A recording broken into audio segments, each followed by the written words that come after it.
Hello everybody, welcome back to Fire Fuel Junction, and once again we've got another video for you today. However, as you can tell by the title, this is going to be something slightly different.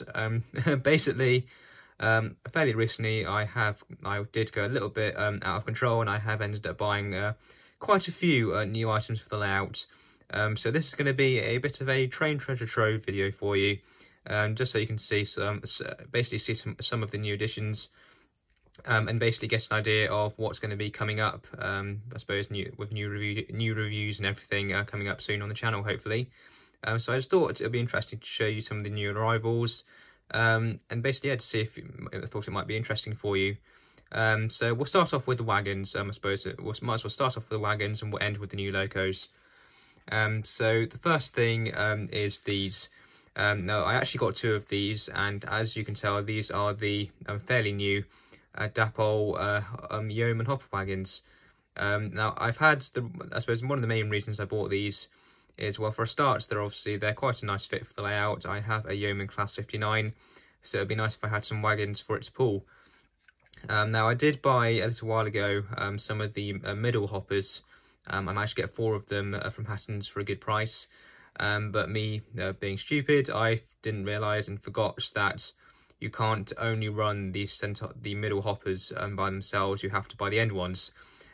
So yeah, I forgot to buy the end ones, but fairly recently I managed to I did manage to get a couple of them, but I've just bought one of them down here just to show you. And this is the one that goes at the back of the train. So this particular one has a decoder in it as well now, so that I can control the flashing tail lamp. And overall, they are nice hoppers, very heavy.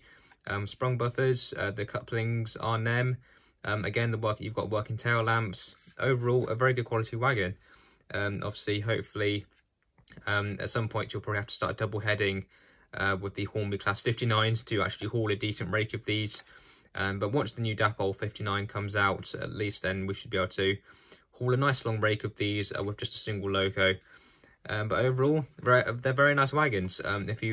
I recommend getting them if you can, and obviously if they're a perfect fit for your layouts, I definitely recommend getting them because they are very good wagons. They're not cheap. One of these end hoppers just will set you back around £50, and the centre one's probably just above 40. So yeah, they're not cheap wagons, but they are very good quality. Again, very, very heavy. So they are worth the money if you can get them. Obviously, I recommend you do try and get them as cheap as you can. But overall, they're not too bad. Very good wagons. The next wagons that we got was some of these EWS MEA hoppers. I managed to get another 2 of these. Only one of them had its box though. I already have some of the blue ones of these, and basically the main reason I want to have a rake of these on the layout. It's just mainly due to memories that I have. I have some memories of seeing EWS Class 66s hauling nice long rakes of these. And so I always thought one day I would love to have a rake of them on one of my own layouts. So I just had to get a rake of these. And I've already got about, I think I've got about 6. Again, I think about 6 blue ones. So the rest of the rake I mainly want to be EWS ones because you mainly saw them in EWS colours. At least from my memory anyway. So the rest of the rake, I want to try and focus on getting these EWS ones now. And if I get a few more blue ones, that won't be too bad. But I just had to get these. They're an absolute bargain price, so I just had to get them, and they look absolutely fantastic. So very, very happy to have those. So if we put those to one side. The next addition was one of these Hornby TEA Tank Wagons. Now, obviously, I do have a few Hornby Class 60s. I've got a new DB1 that you'll see coming up in the future. I got it a while ago, but I haven't done the review on it yet because it needed repairs. But I have a nice long rake of Tank Wagons, and I just thought it'd be nice to extend it a bit more.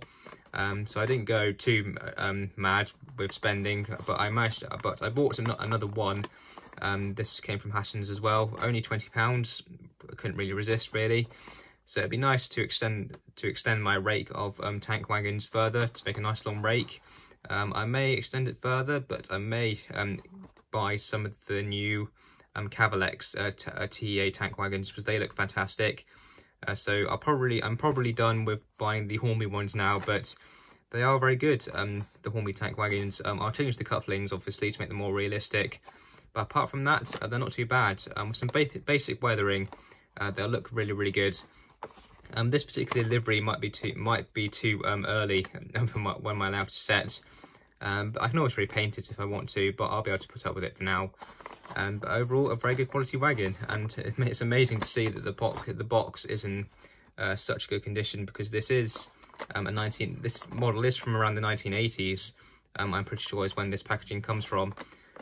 So to see it in this condition is very good actually. But yeah, very good. Couldn't resist that. So next up, we've now got the Locos. There's 3 new Locos that I've picked up. Yes, I have got a bit mad, but it was worth it. I promise you, it was worth it. So the first new Loco we have is this. It's a Hornby Class 31. It's 31233, and it's DC sound. I have been seeing this. Most of these purchases have come from Hatton's, by the way. I really could not resist this when I saw it. It's been on Hatton's website for quite a while, this particular Loco. And for those of you that have been browsing through Hatton's over the past month or so, and it's been on there for ages, and I've been hoping that it wouldn't sell before I could afford it.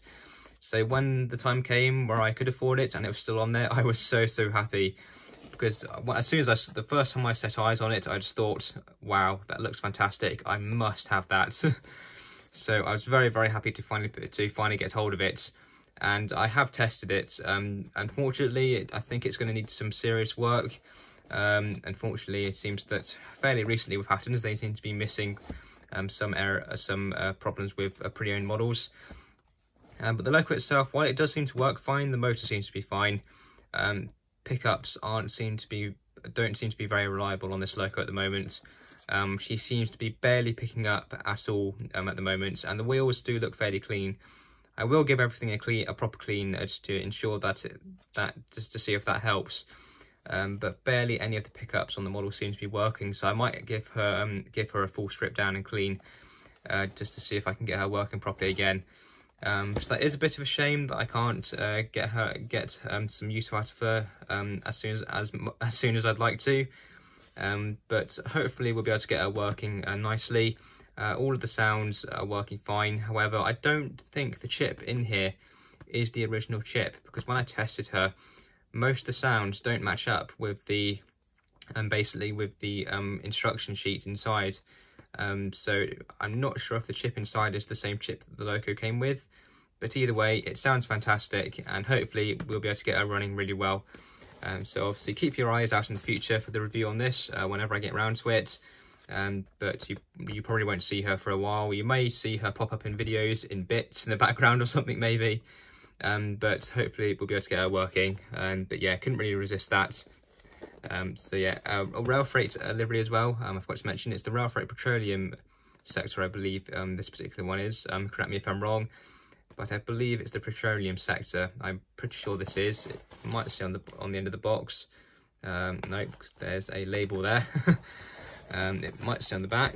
Let's have a look. No, it just says subsector. But yeah, I'm pretty sure it is the petroleum sector, that one is, but I could be wrong. But yeah, fantastic Loco, couldn't resist. The next Loco that we have, if I just move that out of shot, there we go. We've got this one, we've got 59003. I have been a bit on and off about getting this Loco, but when this particular one popped up on Hatton's for a good price, I just couldn't resist, because this particular one, obviously it's a railroad Loco, but this particular one has been fitted with lights. And when I saw that, I thought, well, I haven't actually got it. This will be the first Loco that I have in the standard GBRF livery. And I just thought, well, it's got lights. That's one of the things that I would do to this Loco if I got it.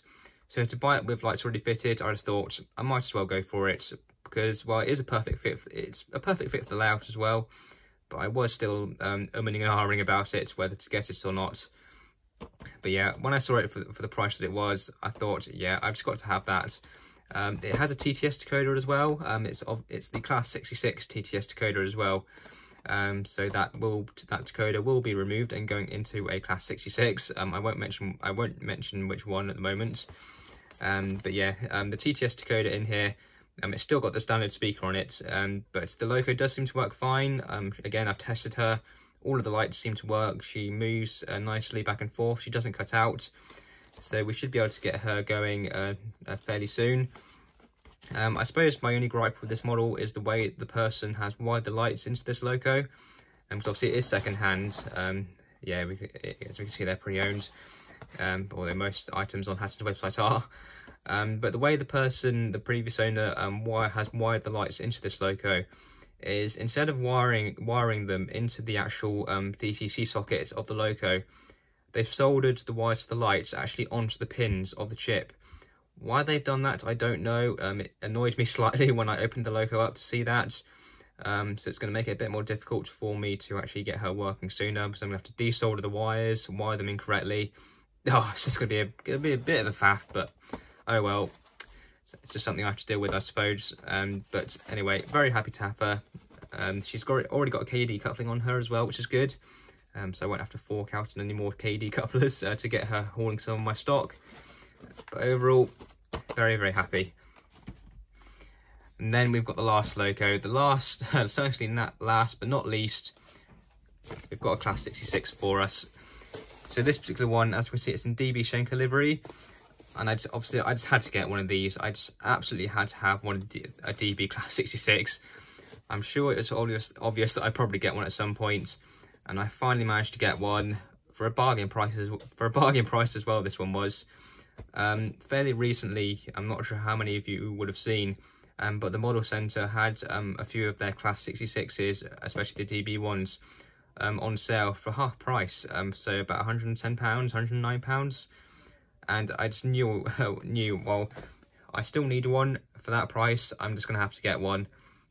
Unfortunately, they all sold out before I could get one. Literally, just as soon as I could afford one, they sold out, which was a bit annoying. But luckily, I went on eBay and I managed to track down this one. It's 66117, and I managed to get it for probably roughly pretty much around the same price as what I would have gotten one from the model centre from. So very, very happy to have this one. This is just the standard DC version, but for the price it was, I wasn't really going to complain. As you can see, it's a 66/0, 66117 DB cargo, 21 pin DCC ready. So that'll be good. I will have a spare 21 pin chip at some point. Because basically what I'm going to do is the TTS decoder in this particular one is going to come out and go into my Freightliner Powerhall 66. That's what I've decided to do. Then the 21 pin chip in 66 in my Freightliner Powerhall 66, that chip will then go into this one.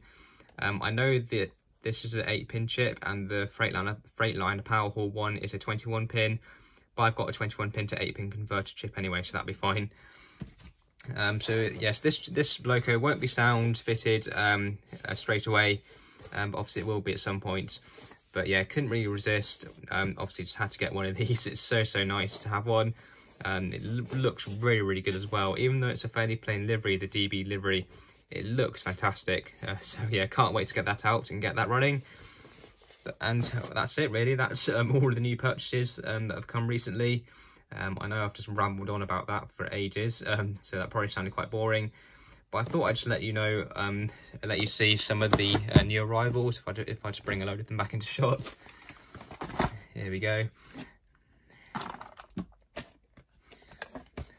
There we go. So yeah, quite a few new additions, but definitely worth it. And obviously you'll see these over time, such as you'll see the wagons in running sessions probably. You'll obviously see reviews on the Locos as well. But yeah, I thought I'd show you this because, well, I might as well show you. It's quite a lot of new additions, so I might as well show you. I thought you'd be interested to see what's going to be coming up soon. But I hope you've enjoyed the video, and I hope you've enjoyed me rambling on for ages. But thanks for watching, guys. Obviously, keep an eye out for the reviews on these Locos whenever they go out. And I'll see you guys in the next video. So thanks for watching, take care, and I'll see you in the next one.